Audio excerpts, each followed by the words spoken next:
Thank you for being here. I would never think that this day would come.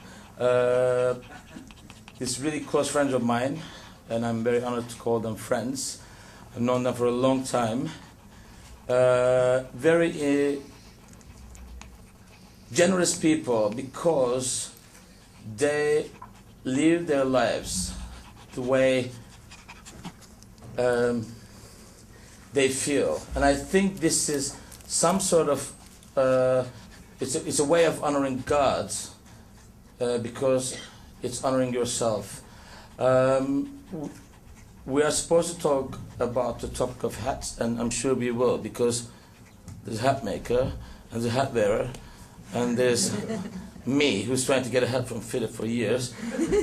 So we will eventually end up talking about hats. So we have today with us, aside from Megatron and myself, Daphne Guinness. It is not possible, I think, to describe Daphne with what she does or who she is or where she comes from. She is one of those people. She's a rare bird. She's a rare bird. Yes, it's true. Rarest, actually.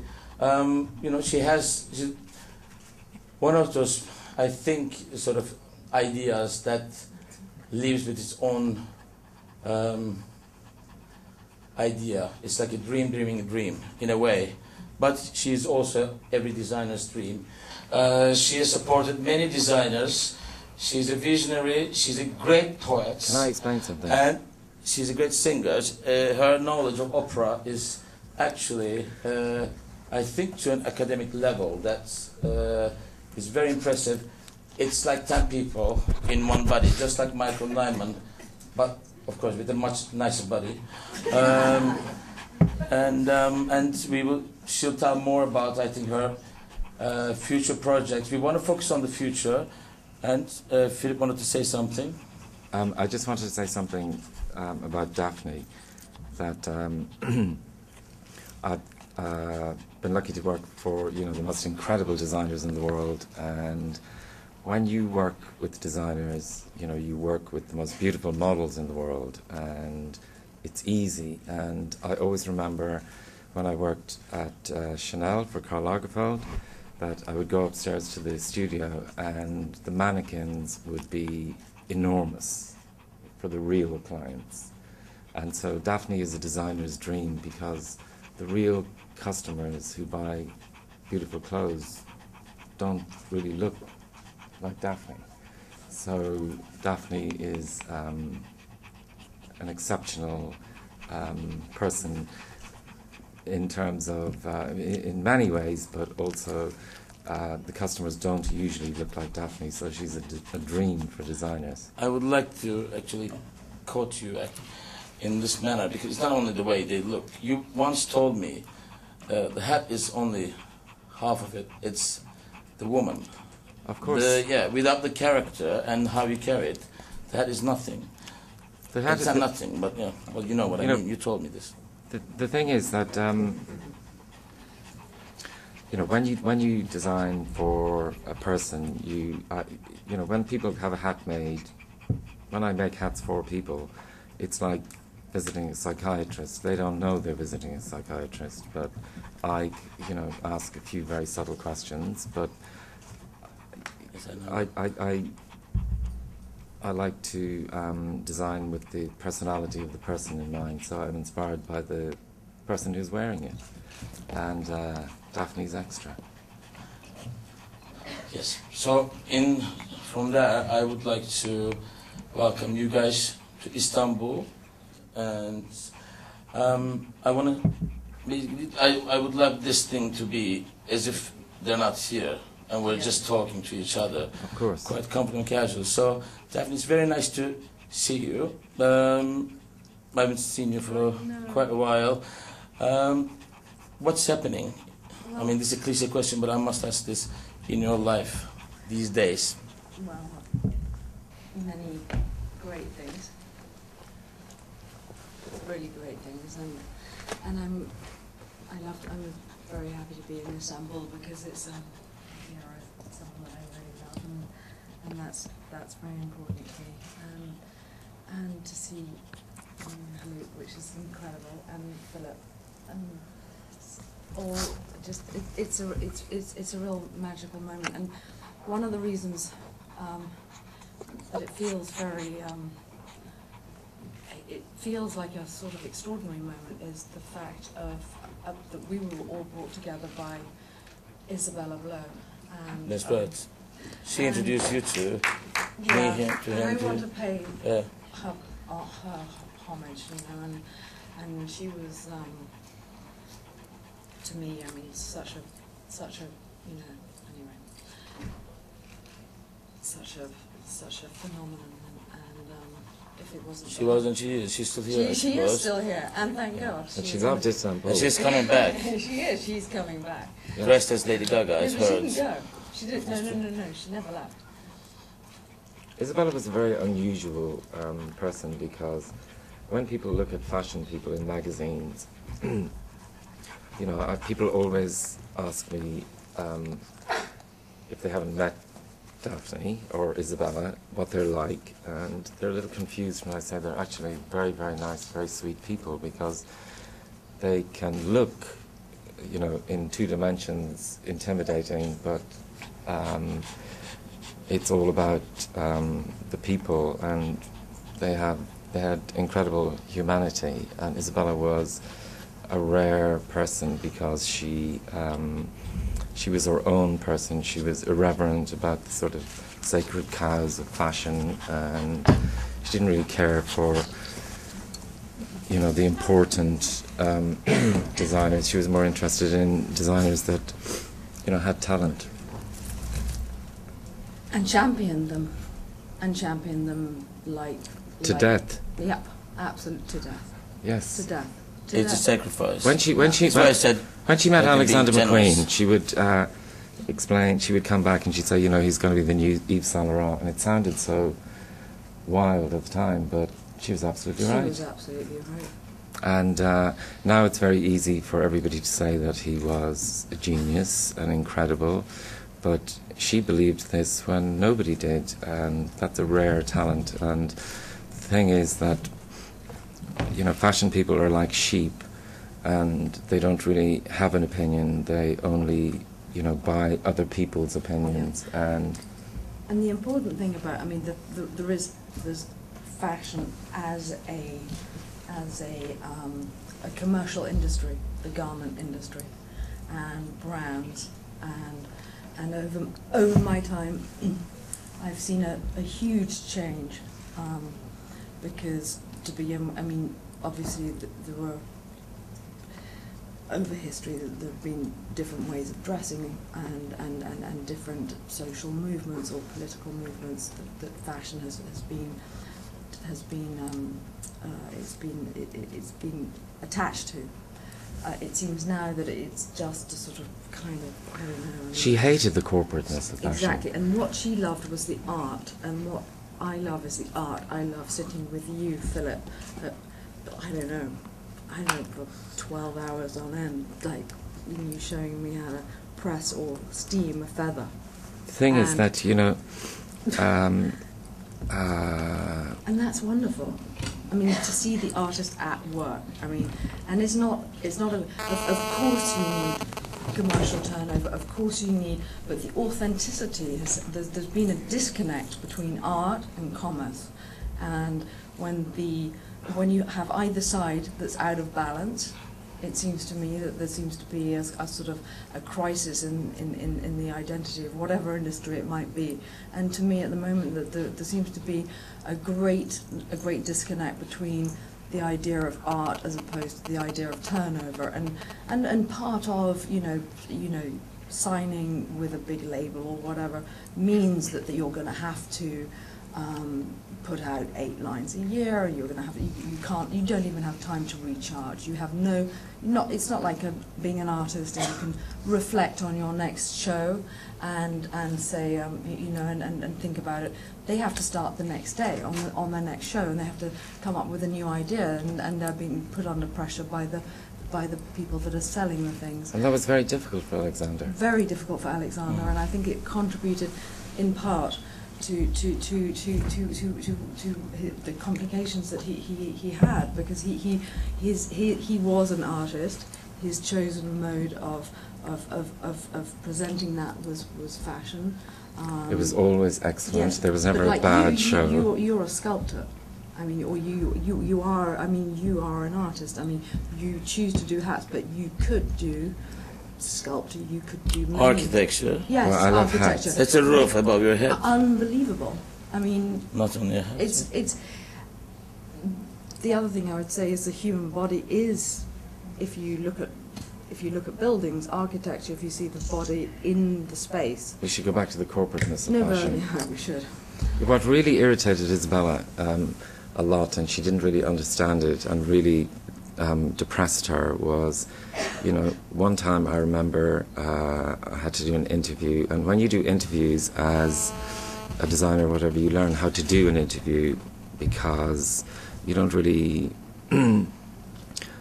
think about what you do, you just do it, and you learn a technique of developing, idiotic answers to idiotic questions, like what's your favourite colour and things like that.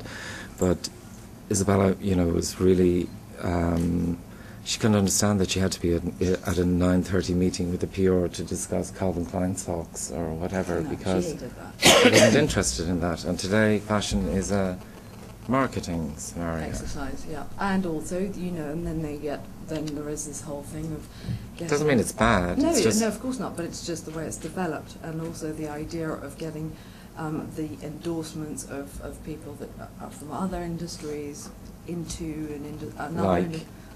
Whatever. So celebrities. Celebrities. One time I did a lecture in A lot of Milan things are inevitable, I with think. Isabella, and there were some celebrities in the audience, and Franco was doing a lecture about design or whatever, and various people said what they said, and then it came to Isabella, and she said, well, I personally think celebrities should be put in a bin. No. So it's not that they should be put in a bin, it's just that, it has a currency, it has a very strange currency today, because...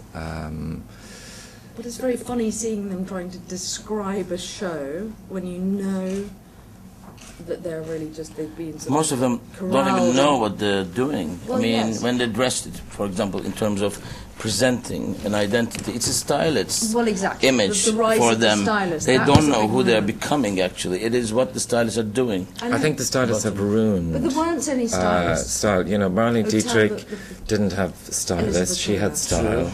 And there's Daphne and I had a most bizarre experience with Elizabeth Taylor, where one day Franca Sazzani decided that I would do a photo shoot. I don't really take photographs, so I was just having a go, and Daphne was slightly mortified at how the photographs were coming out, but they looked good in the end. You were brilliant. But in the middle of the photo shoot, I got a phone call from Elizabeth Taylor's assistant asking if I would make her a hat pin. And in 20 years, nobody's ever asked for a hat pin, so I Can you thought describe about... what a hat pin is? A hat pin is like a pin that keeps a hat on. It's like an 18th century Oh, I see. term. Okay. And so it would have been very easy to be very, very kind of, grand and rude to Elizabeth Taylor and say, we're too busy. So I thought, let's wrap this shoot up. And so I said, would she like a hat to go with the hat pin? So because she's an entertainer and she's a legend of extravagance, and she invented contemporary extravagance, I thought Daphne came with me to visit her. And Also because I was glued into everything. well, I thought it would be fun for her to experience Daphne from the shoot. So we went straight from the shoot to the Dorchester, and when we got there, I had to clarify with Elizabeth Taylor's assistant that she could have anything except for what Daphne was wearing, because we were photographing £1 million worth of diamonds, and she's partial to a diamond. And she was absolutely wonderful and interesting. And tell them the story about how she learned her roles from looking. I was mortified being... I was mortified. First of all, I didn't know why... Daphne was standing in the corridor. I have to say, Daphne, get in. Yeah, I said, Philip, I can't go in. This is someone's bedroom. It's not... this is not my place. So I was hovering in the corridor, and then finally Philip said, you must come in, and so I. And we were expecting a monster. Expecting that, and she was absolutely wonderful. She ordered us cocktails. Yeah, and then I had one question that I was really, and it goes to the disconnect between art and commerce, which I feel happens in not only the fashion industry but even in the film industry. And I've had this question in my mind for a long time, which was, you know, what role? I mean, people like Adrienne and Edith Head and all the legendary costume designers that one. They invented contemporary glamour. Exactly. So I said, I couldn't think of anything to say. Because, I mean, you're walking into someone's private sitting room and you don't quite know what to say. And I said, well, I've just got one question. I said, you know, was the costume part of the narrative? Because I have this feeling that it was, and it feels to me that now it's an add-on. And she said, you're absolutely right. She said, I used to know what lines to say to whom because of the costume I was wearing. By looking in the costume. And also, she would have little notes sewn into the costumes. It was an integral part of the script and the plot and everything. She was cheating. No. The costume department now doesn't speak to the script, doesn't speak to the. I mean, it was all much more interwoven and again, like with fashion, it was more organic, and I think that I would never dream of trying to change anybody's idea about the way they looked or how they dressed. Of course you would. Well, no, I wouldn't actually. No, I wouldn't. No, myself, yes, but that's a different story. But I just think I find it rather cynical sometimes the way that things are presented. Maybe. Okay, I will interrupt here, and now the rest of this talk we can go two ways. We can go back to the past, or we can go to the future. Because you must mention Isabella. She introduced us to. Yes, Isabella introduced all of us, and she's here with us. Isabella introduced us to the idea of Istanbul, and she loved the glamour of Istanbul. She was in love with Istanbul. She came. And last times. week, Pablo sent me some questions about Istanbul, and one of the questions that was, you know, people in Turkey don't wear hats. Well, Istanbul is covered in hats. Those buildings are hats. But it's the only country that was a hat revolution. I mean, of whichever course. country, it's ridiculous, but it's. I know, but those buildings are hats. So sometimes what's fascinating is people always say to me, you know, people don't wear hats anymore, and you know, you're a hat designer and whatever, but people don't really see what they're looking at. And you know, people wear baseball caps. You look at MTV, everybody's got a hat on. The military have hats on. The police have hats on. Hats are part of our life. The motorbike cyclist helmet has it's a hat. So anything that's on the head is a hat. Really? Unfortunately, yes. Some of them do. However. But anyway, they make up for it in the buildings. Yes. So in the minarets.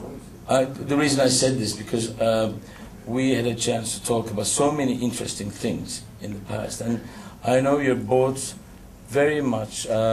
You usually can, after a while, liberate ideas from context and time.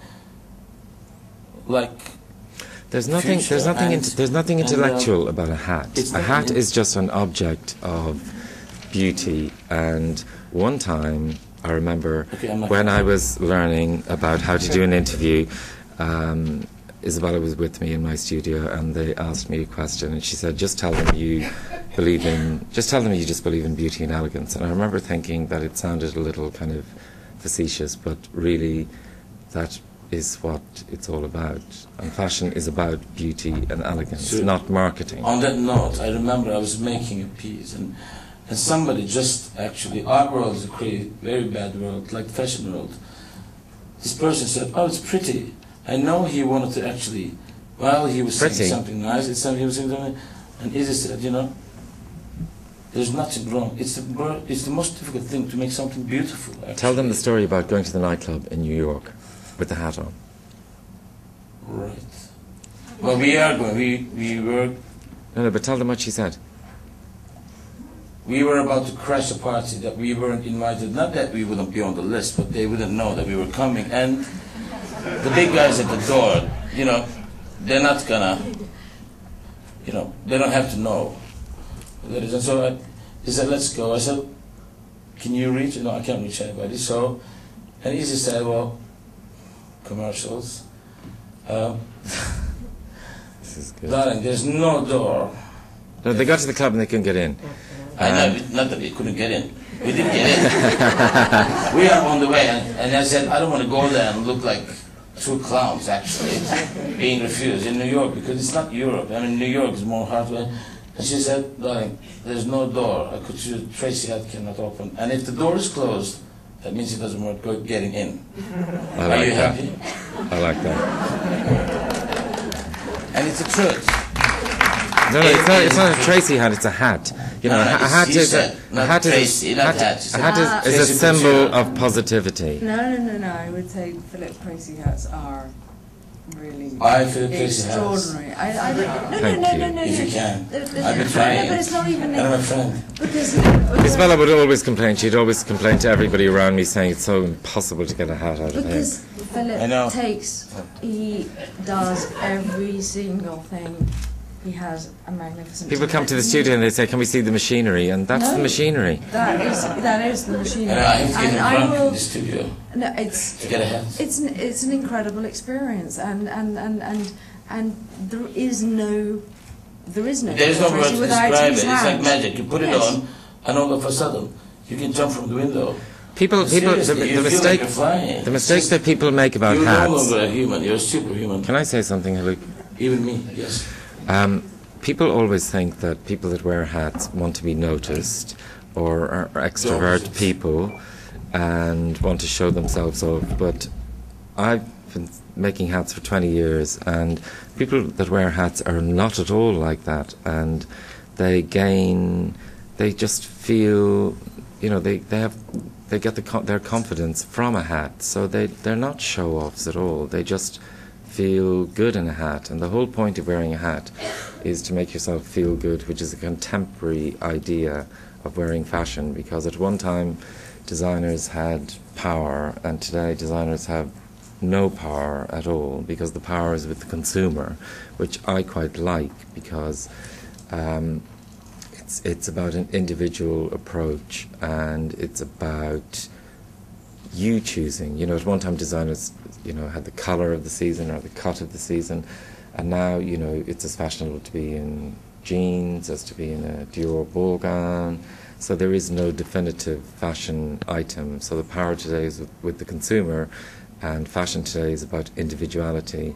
And what I love about fashion most is that we look so different today to how we looked even 30 years ago. So when I say to people that hats are the future, they look at me like I'm crazy, but, you know, in 200 years' time, who knows how we're going to be expressing ourselves. Oh, I don't know. I mean, I'm not sure whether we look better than we did 30 years ago. And I would say we look better, we just look different. One thing really actually I wanted to ask is, I think you should be the last person to call a hat, because what you're doing is not necessarily a hat. It's art. It's more. It's an art, and it's also. You see, I don't agree with this at all.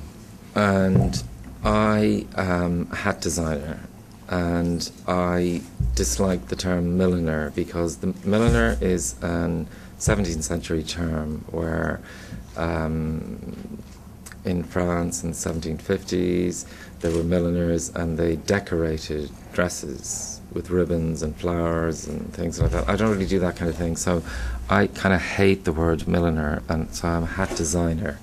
And if people perceive it as artistic, then that's great, but I'm just trying to make hats, and I have a very exciting opportunity to You work with a influence. human head. No, but I have a very exciting opportunity to influence how people see hats in the 21st century. It's easy to say my head belongs to Philip. Oh. No, but I mean, It's you're true. the galleon. The most exciting thing about Isabella, what I learned most from Isabella, I learned many things from her, but what the most incredible thing about how she wore hats is that she wore hats like she wasn't really wearing a hat at all. And many people, you know, to wear something self-consciously is not so good. And she wore hats like a second skin. Like it was just part of her anatomy. And to walk into a restaurant with Isabella was a little startling, because she didn't really see the reactions of people, or she wasn't really concerned or didn't think in terms of that. But there was always, if you were with her, you had to take a sort of sharp intake of breath, because she astounded people without trying. You know, it's very obvious when people desperately try and look important. Yes, and where do you see the future of hats? I mean, it's a strange question. I know, but do you see the market getting better? I do. I'm just trying to... Hey, look, that's the most boring question. It's not really boring. I mean, what I'm trying to say is, many people actually can buy the hats and wear them, but they choose not to. Look at me. You know, I would give you art, everything. Well, if I don't have money, I'll give you art. Just to get a hat. Look at Stacey looking incredible, and Terence looking fabulous in veiling. She already gave 4 interviews. No, but it's just that... what I'm trying to say is... I'm not interested in marketing hats. I market hats by making hats. Lost in translation. I think what I was trying to say was change different. the proportion of a person with either a hat or a shoe. It's like plastic surgery without the pain. There is so much stuff in the world, and there's so much ugly stuff in the world, and there are so few artists in the world, that I think there's one way to transform that, and that is by the sculptures. I actually think they're not. I'm very complimented that everybody's talking about, you know, hats in terms of artisticness or whatever, but actually the simplicity of hats is... There's a huge... What I like about hats is they're fun. Yeah, they're fun. And in England we have an enormous... England and Ireland, we have a huge, you know, tradition of hats. Can I tell something about England? I'm Irish, I'm not English, but I make hats... I'm Irish. Daphne's Irish too. But my favourite thing about being a hat designer in England is that because of my association with Isabella and a few, you know, like Grace Jones and people like that, and these people are extra.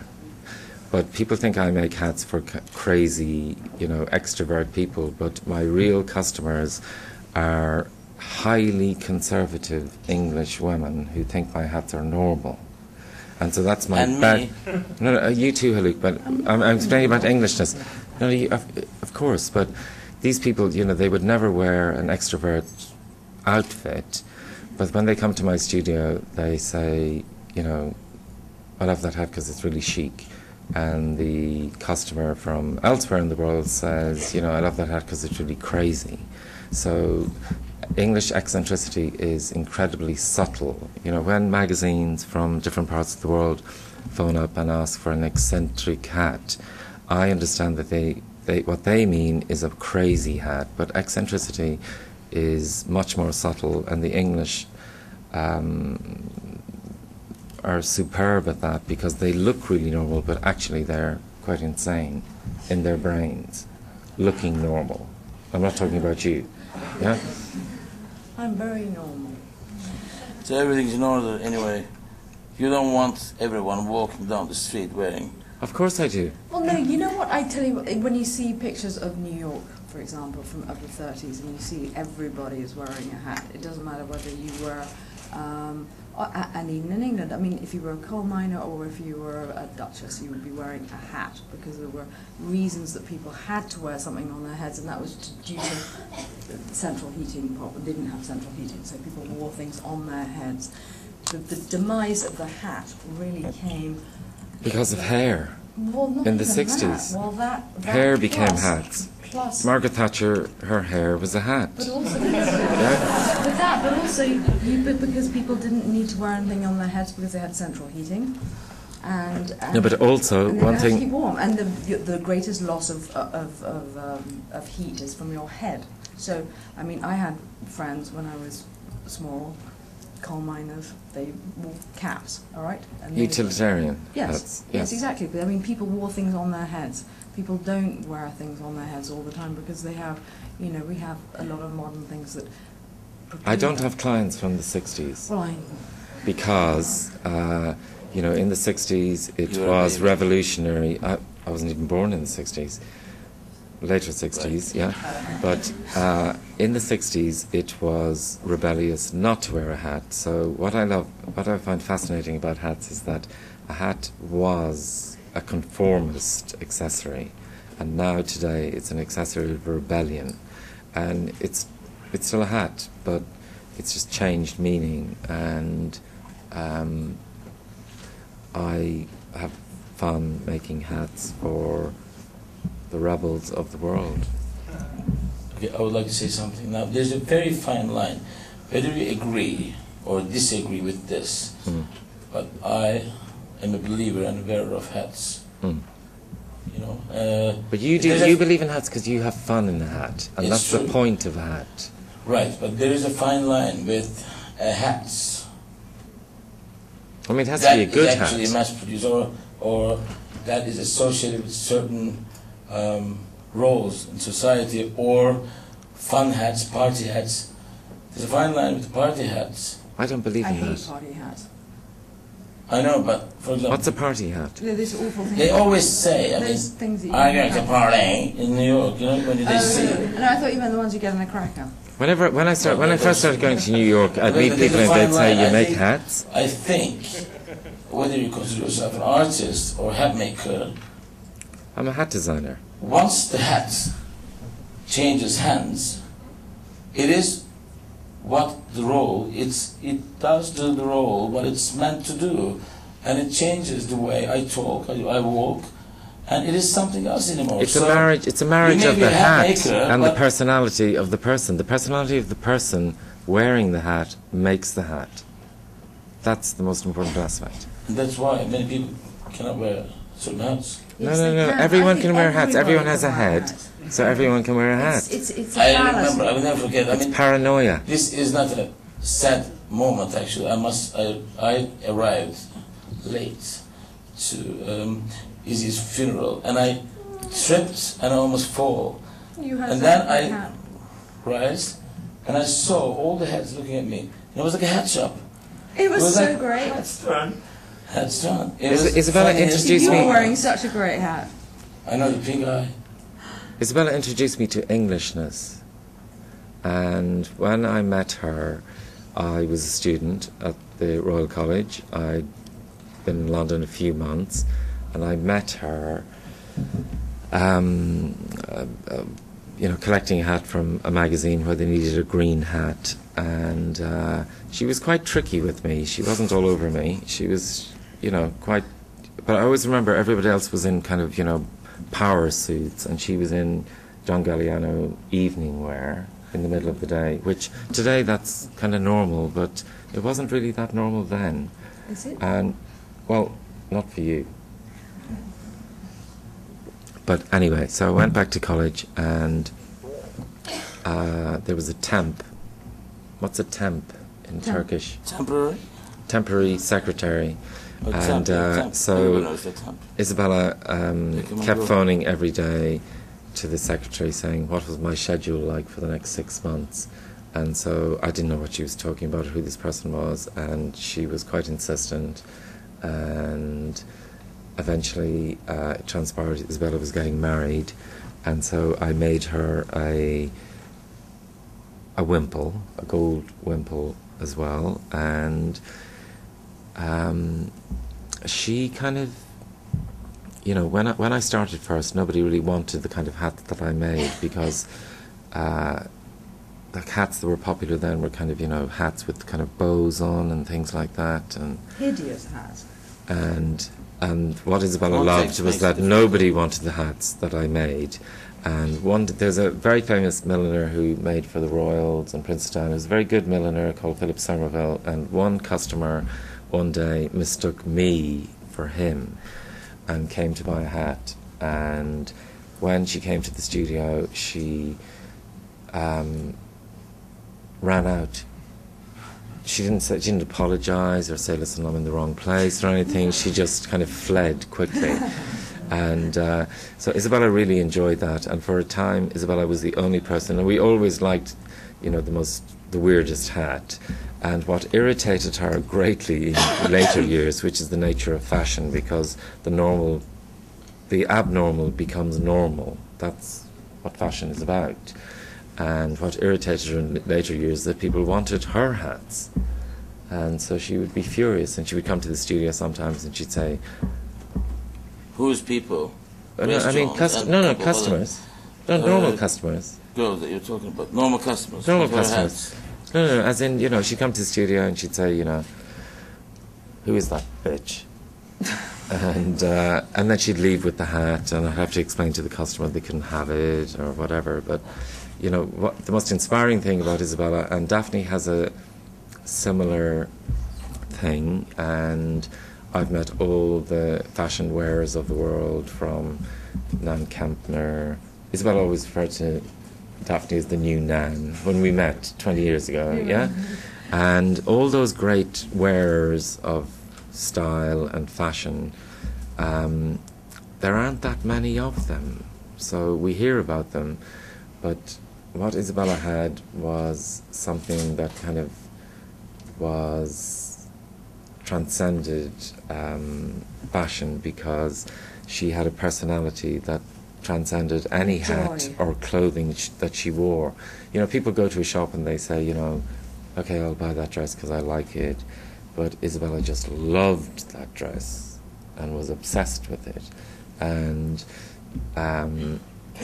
very, very excitingly, her wardrobe was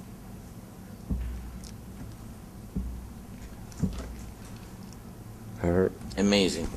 Her kind of everything, and so Daphne's looked after it.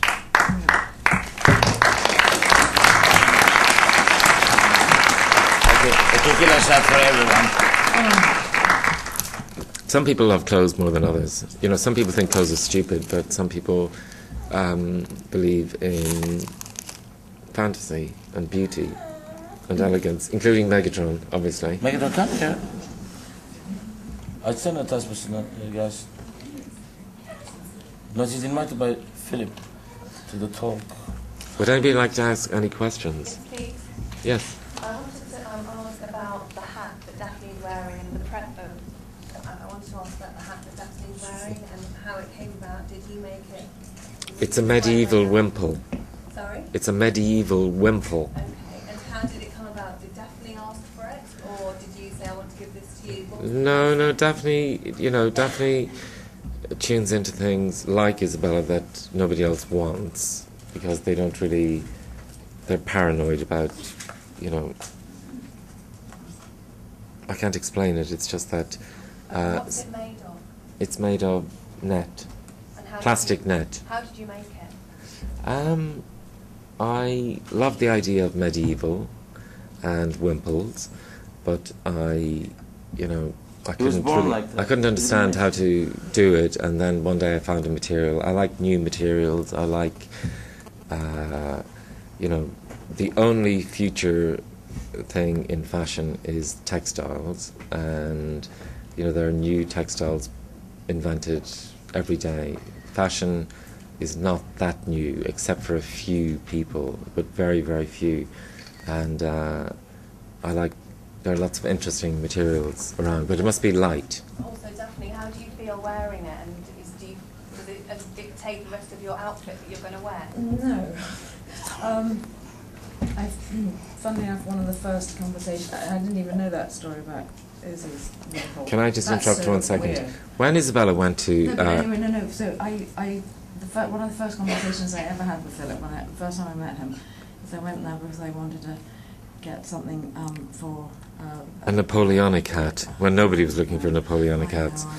I know. And then I said, but Philip, I need a wimple, but the one with 2 cones and things, and he got it. He didn't think I was completely...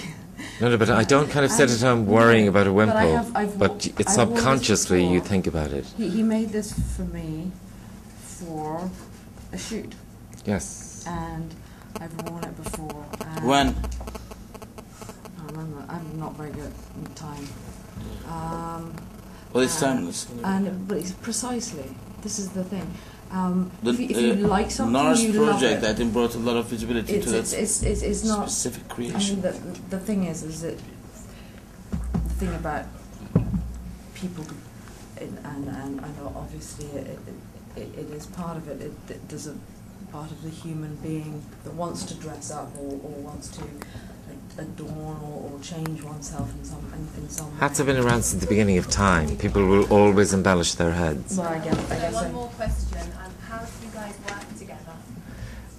Well, I work with Daphne in a very different way to I worked with Isabella, because when I work with Daphne, I'm filled with paranoia because I am intimidated by Daphne's expectation, but the expectation is really, in a similar way. Isabella, Daphne doesn't really interfere in the hat. She doesn't say, I want a hat that looks like this, but Isabella was the same. But it's the expectation that drives you, and the fact that you don't want to disappoint the person.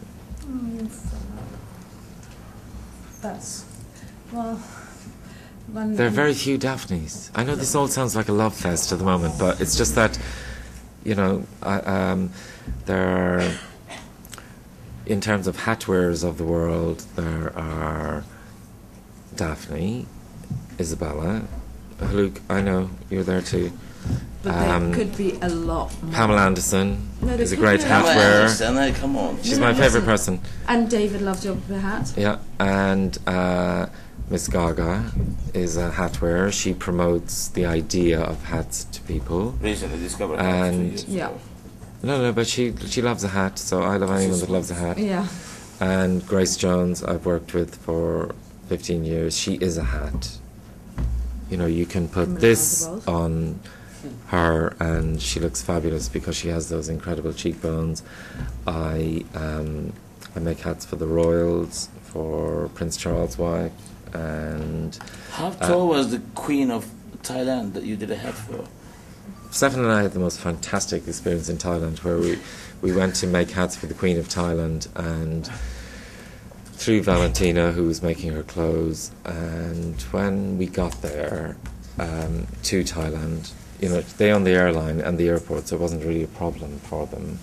And when we got there, she didn't feel well. And so I said, okay. And they said, could you stay a bit longer? So I thought, okay, we're in Bangkok, so we'll stay a bit longer. And I said, how long? And they said, 3 weeks. So I said, well, I gotta go home and I'll come back. So when we met her, it was like the king and I. It was the most extraordinary. I've had the most incredible experiences through a hat. There were kind of 100 uniformed guards. The Queen of Thailand lives by night, as most interesting people do. And the night is the middle of the day for her.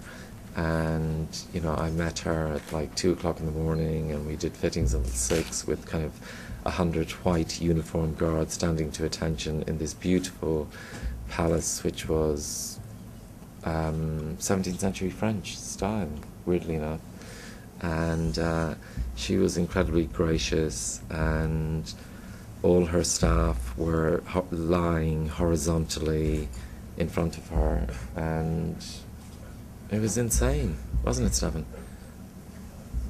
So there's no questions from the public? Yes, of course. Yes, we can take some questions. Not some. No questions in Anybody has Turkey. questions? I have a question. Yes. Yes. Tracy, being a head designer is very... No, but Being a head designer is very unique, It's a job in a billion. subject. Yeah, there's architects, there's more conventional jobs. So what made you choose? How did you end up clicking on the head? I was good at it, so I thought I'll stick with this.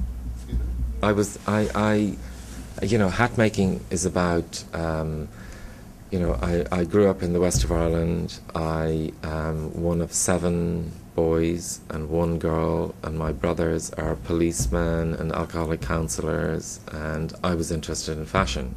And I grew up across the road from a church, and when I was a child, I couldn't believe weddings, because, you know, I've worked for some of the most unbelievable, most exceptional couturiers of the world, but I still think those wedding dresses I saw as a child were incredible. So I love the fantasy of people having, you know, mundane lives and then one day having an exciting day. And I made things as a child, and so in Ireland, when you have a talent for like singing or playing the tin whistle or the violin or something, they say you have a gift for something.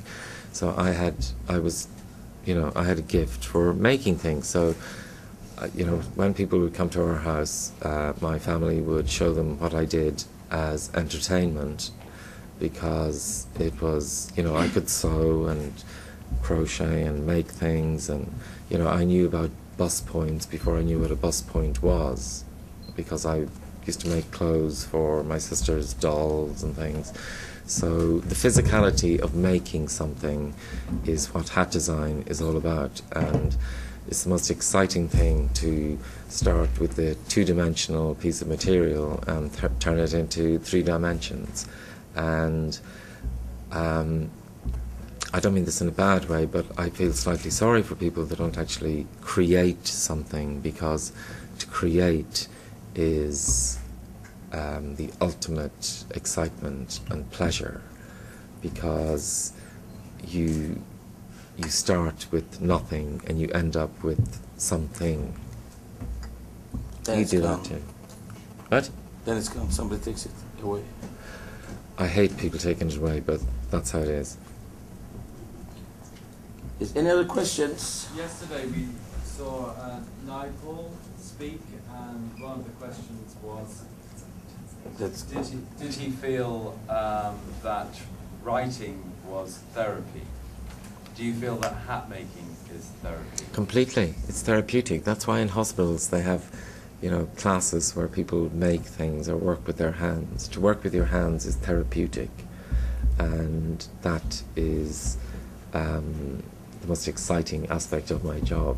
And when people don't really know the logistics of my studio, they think that I'm a grand designer who hands a sketch to 20 people, but I'm the person who gets the sketch. And the physicality of making the piece is everything. That's the best bit. Yes. Any other questions? Last question. Better be good. Do you think, as a hat designer, do you want the market for hats to expand, kind of take a transfer across the board?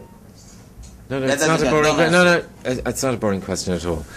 Okay. I asked the same question. You didn't answer. Who asked the question? I'm sorry? Who asked the question? I'm saying, does it grow, as the market grows and it becomes more of a popular item, in Mhm. what ways do you feel like it's becoming It will diluted? kill it. No, not at all. Hats are fun. You know, you're wearing a hat. Why are you wearing a hat?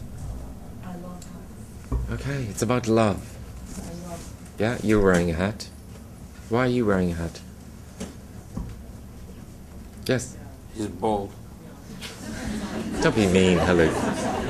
I love these two. Star No, Wars. these two are a whole Are different amazing. dimension. Look at that. Yeah. The two of them, and they never moved. I'm amazed. Anyway, the Look at them. message is hats are good and hats are positive, and there's no deep, heavy meaning attached to a hat. It's just something that makes the heart beat faster and people enjoy.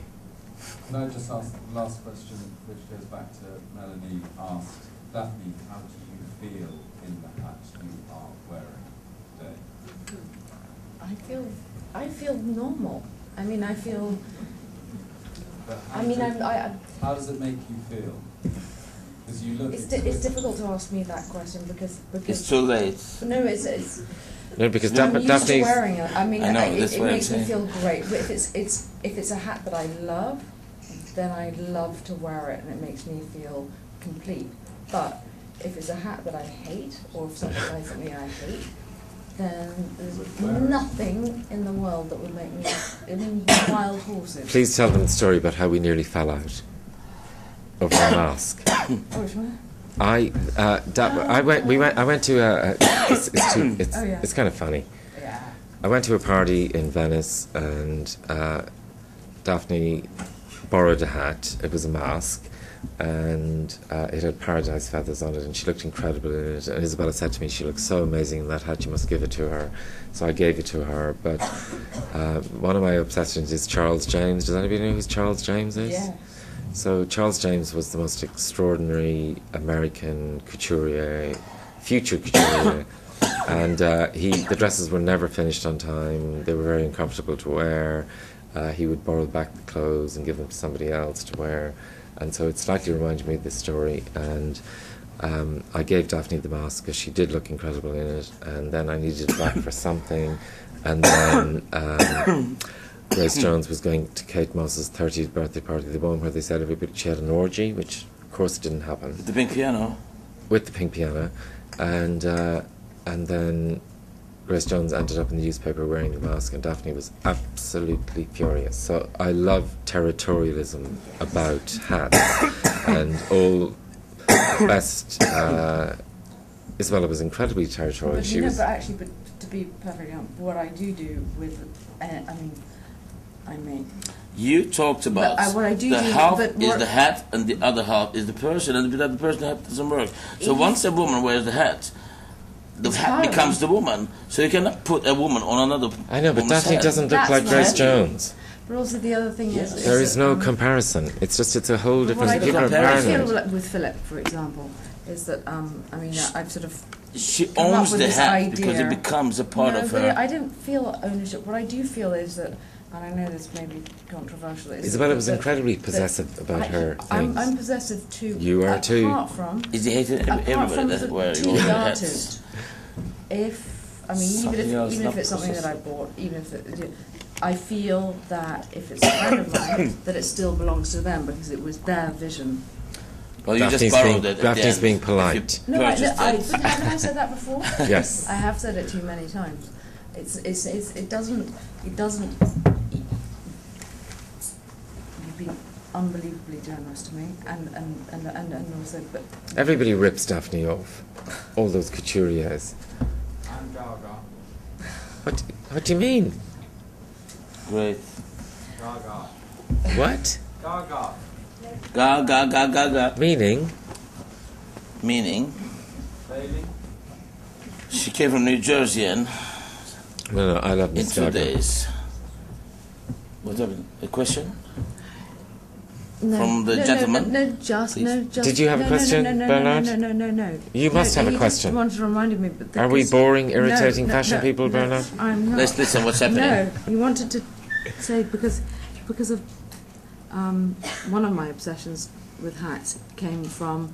I mean, I know my family has been taken to task for many things, but one of their main obsessions were hats. So if you look at pictures of Nancy and grandmother and things Yes. like that, they had beautiful hats, and they used to do. Yes. They used to dress up in hats and adore them, and it was a big part of their World. fantasy. Yeah. Can I be, discreet and indiscreet, but, Duchess of Devonshire, the Dowager Duchess, For microphone, please be discreet. is a wonderful, incredible person, and what I was really amused by her is that she wanted a hat that looked like the nanny.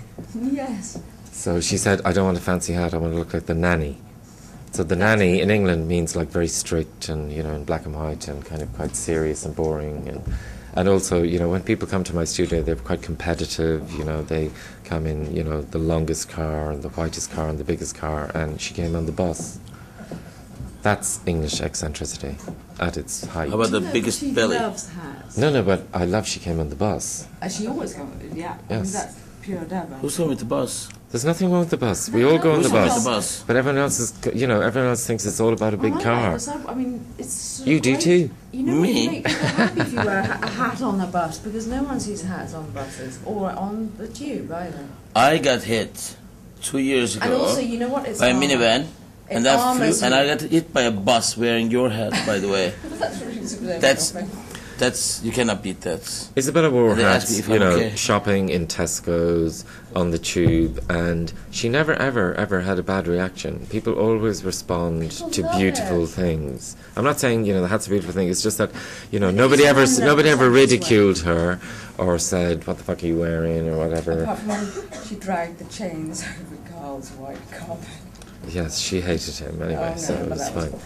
Or should we just go on? Because this Okay. can go on forever. Daphne, would you like to go on?